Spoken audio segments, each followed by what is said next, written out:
శృతి నుండి కొత్త పద్యాన్ని వినిపించండి. ఆ కారణవిలో ఏ దిక్కు లేకుండా పడి ఉన్న శివలింగాన్ని ఎన్నడూ తన పల్లెకు రమ్మని ప్రార్థన. చురుకు చూపుల గాలిన కొరత నురుకు, నురుకు చూపుల పుట్టించు నెరుకు వారి విరుకు వలి గొప్ప పాలెండ్ల విగురు బోండ్ల దేవకిచ్చద నీకు విచ్చేయుమయ్యా. స్తుతమతి అయిన ఆంధ్ర కవి భూర్జటి పల్కుల అతులిత మాతుని మహిమ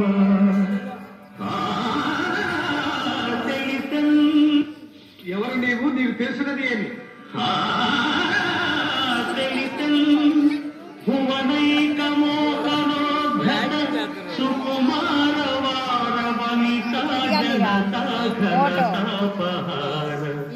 సంతత మధురాధరోదిత సుధార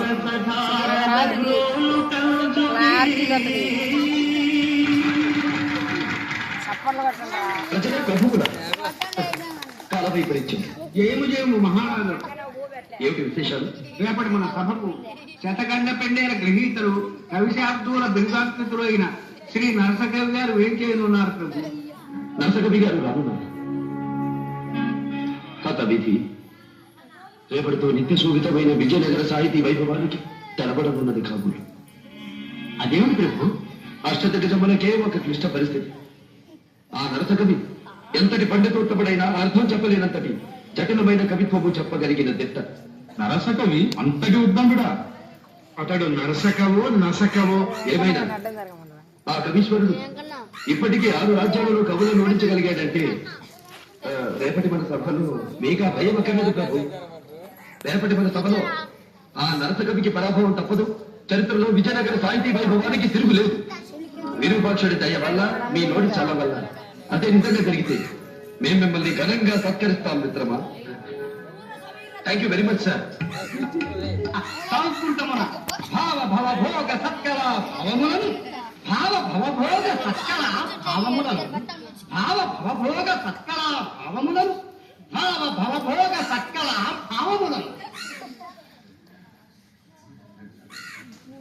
ఏం చేస్తున్నారు కలిగాను? అర్థాన్ని ఆలోచిస్తున్నారు. అర్థాన్ని ఆలోచించడం వ్యర్థం కలిగాను. మీరది మరి అతను అర్థం చెప్పలేని కొత్త పద్యాన్ని విసరండి. విసర్గానికి దాని పప్ప ఉప్ప బాగా ఆలోచించాలి. అలా అదకటి కలిగాను. ఇప్పుడు ఈ సమయంలో మీకు ఆలోచన రావాలి. అదిగో వస్తుంది ఆలోచన. ఇప్పుడు ప్రజలను పాలించేది ప్రభువు. ఆ ప్రజలకు పాలించేది ఏది? ఆలోచించండి. ఆవులు, గేదెలు, ఇంకా ఇంకా మేకలు. కరెక్ట్. ఆ మేకలకి ఏముంటాయి? తోకలు. పర్ఫెక్ట్. ఇంకా గుర్తేయండి, గెలుపు మీదే. నరసకవి గారు, మీ పద్యానికి అర్థాన్ని చెప్తాను నాకు కరదలా మనకు. అది నేను చెప్పాలంటే ముందు ఈ పద్యానికి అర్థం చెప్పండి. చెప్పండి, పరిష్కరిస్తాం.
మేమిచ్చిన మాట ప్రకారం మిమ్మల్ని ఘనంగా సత్కరిస్తాం.